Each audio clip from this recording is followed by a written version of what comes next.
Tell a little bird. That's a tweet. Okay. Oh, how cool is this? Okay, so, and then over here, type something cool. I'm just going to say, hello, everyone. It's our first time to blab. Be kind. Be kind. Be kind. Okay, I am with Susan Rossi, and she is a shaman. And we are so fortunate to have gotten to meet each other. I don't know exactly how it happened, but you found me and we started working together. And I've learned so much from you. And so please share with us maybe a little bit about you and how you came into shamanic work, or maybe first to define a shaman. I would like those 2 points covered first. Okay, well, I don't actually call myself a shaman. The way Oh, okay. I was taught, only your community can call you a shaman, and they judge you by your results. If you're Okay. successful at doing what it is they ask you to do. I call myself a shamanic practitioner. Okay. Um, so I practice, shamanic arts and techniques and teach people to live in what I consider a shamanic way, which is being Okay. connected to all that is, feeling a sense of your part in the order of things, in the web of life, and have respect for all that is. And I came to this work. I think I've actually probably been doing it my whole life. I've always felt a connection to everything that's alive, nature and rocks and streams, and they've all had messages for me for many years. But I came to this work formally uh, in the early 1990s when I began to work with beautiful Painted Out, who is a Native American teacher, mystic. He's a mystic, and I worked with him for many years, and then worked with, studied through the Foundation for Shamanic Studies, specifically with Sandra Ingerman, and later Betsy Bergstrom, who does a lot of work around death and dying. So I have been doing this practice probably formally since the early 2000s, and have worked with many people. Yeah. So, what? Tell me about specifically how shamans help the dying. So when you contacted me, and I mean, you definitely have the beautiful practice, you have the knowledge, you have everything. So what was it about, like the more practical side of things, that you were wanting to explore or um, add to what you already know? Well, most of the work I did up until connecting with you, Deanna, involved helping um, beings who had already died. And Say that again, 'cause we're oh, having a hard before connection. okay, Can you say that again? before I contacted you, I most of my work was around people who had already died and Okay, whose got it. deaths had not, quote, gone well. That can create problems with energy moving on, energy connecting to people who are still in the body. So I was interested in your teachings about how to help people make their transitions, thinking that it might solve problems of, quote, death going wrong. Oh, I see. I see what you're saying. Very interesting. Very, very interesting. So, so then the shaman. I have a curandera friend, and she Mm-hmm. calls you all shamans. She doesn't Mm-hmm. like me to say shaman. She wants me to say shaman. Anyway, so how do you all help the dying then? If someone, is there something different that you do that is like in my program? It's more when we talk about it, it's more about the way of a doula, the way Mm-hmm. of being, and the presence, and all that kind of stuff, and then all the Mm-hmm. practical matters. But you're helping them spiritually. I mean, we hold Right. spiritual presence too, but it's not the same. Like you have a very focused way, I'm Right. sure, as a shaman. Well, it very much as you teach, it's about being present with what the client wants in the last days or months or moments. And but what we work with a lot is, can you hear me?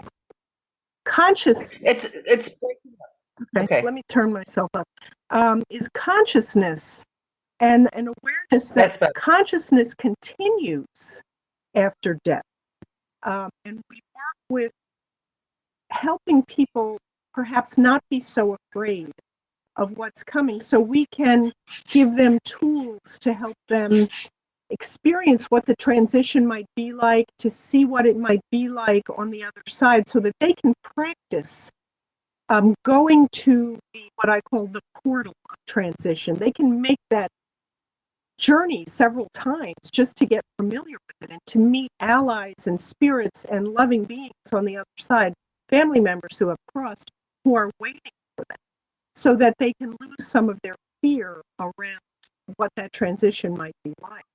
We also work with ritual and ceremony to help them release anything that might be holding them to this life in any kind of way, negative way, positive way, to help make peace with family members, with things that have happened in their lives, things that they've done.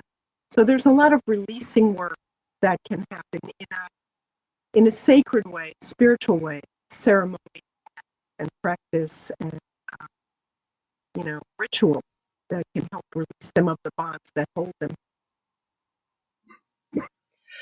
That is beautiful. I went to a Dying Consciously workshop this past weekend at the Austin Shamanic Center to learn it's, I guess, one technique that a shaman would use.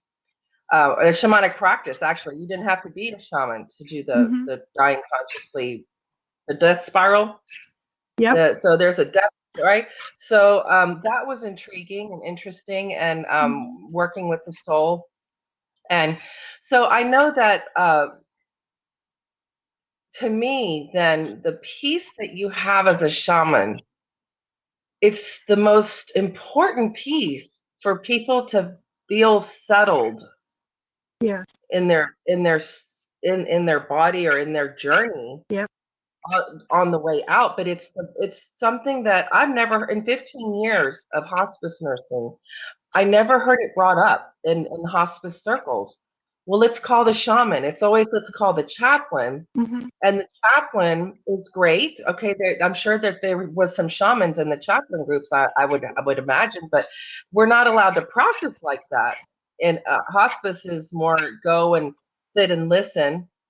And I don't know if any of this shamanic thing that's going on in hospice circles, where you would think it should be prevalent.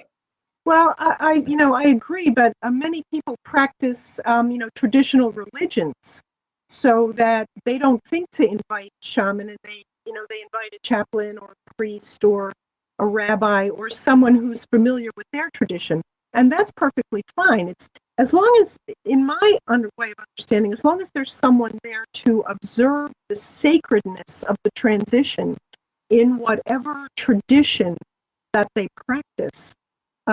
All should be well.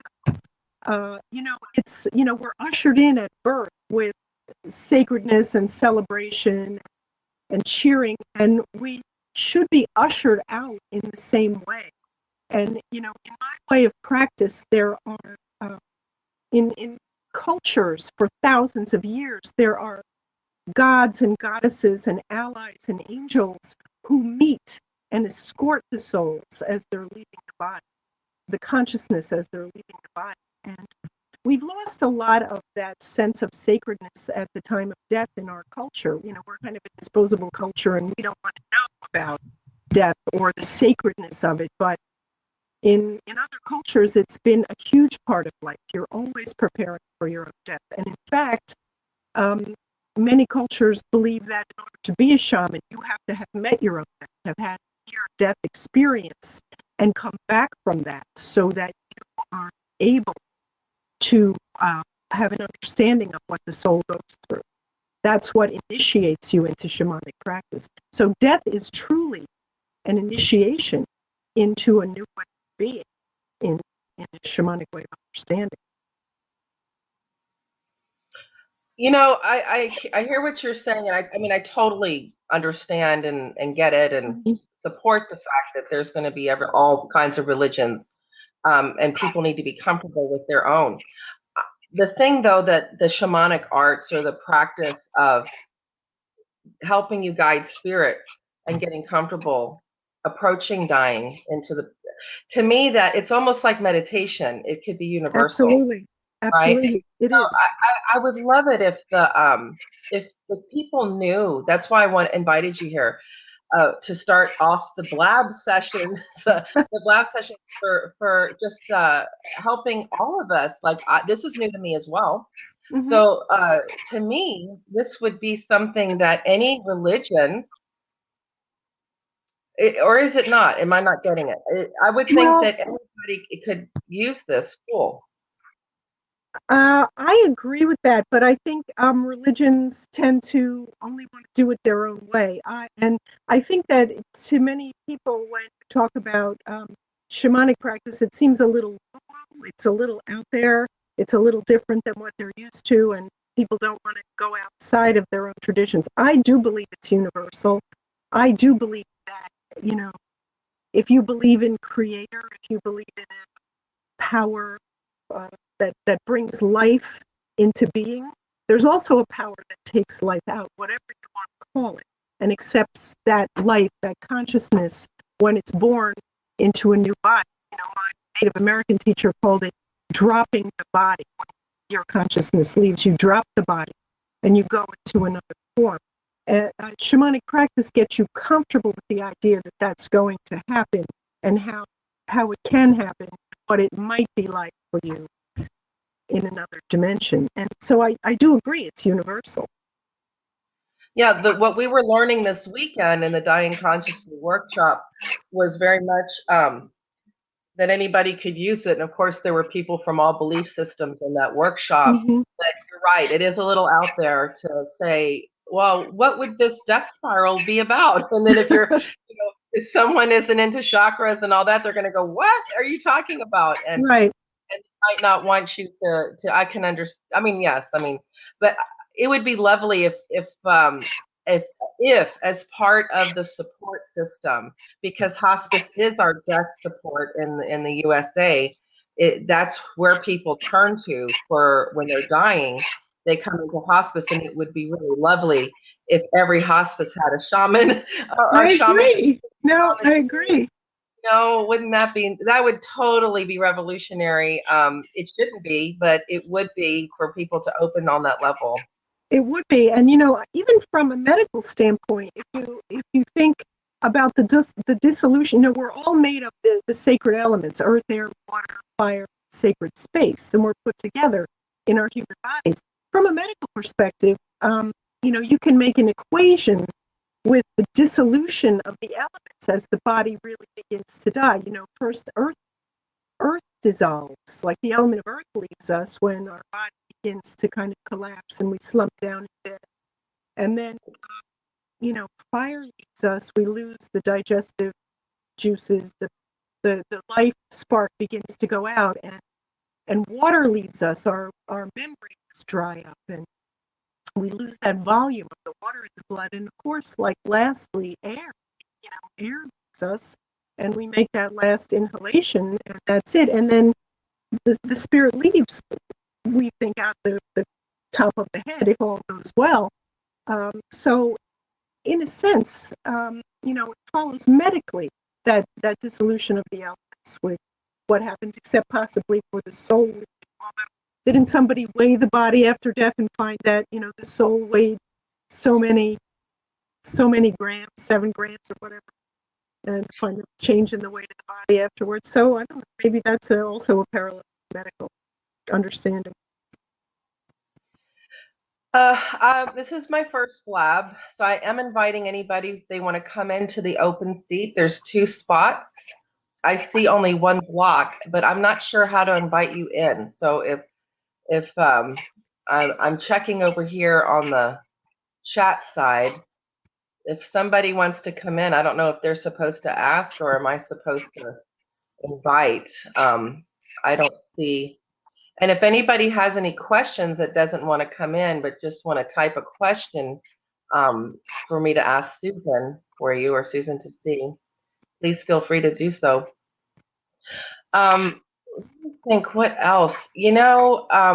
So when I think of shamans, I think of course, the jungles and the indigenous, but it's like we need you here in this civilized um, nation, which isn't so civilized, is it, when it comes to the natural aspects of living and dying and No, transition?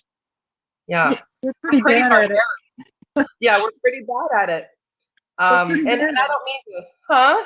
We're bad at it.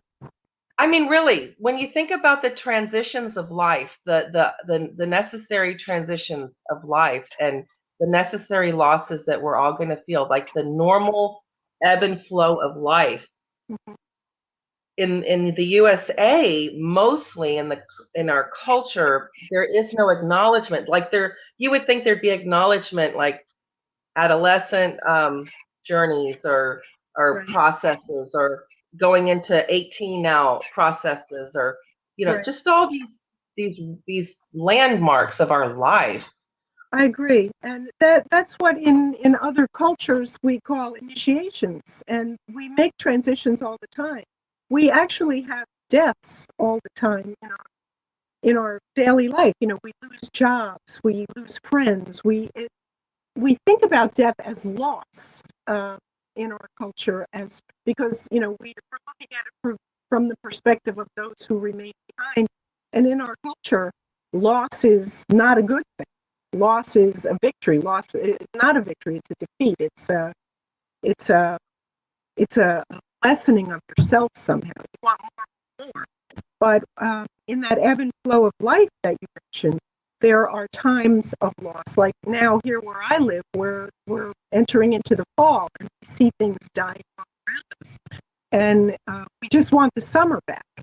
But really, if we were in touch with that cycle, we would realize that this loss and this dying back and this coming into a period of rest for the plants and the animals and the soil is a way of setting up the foundations for the beginning of the next cycle.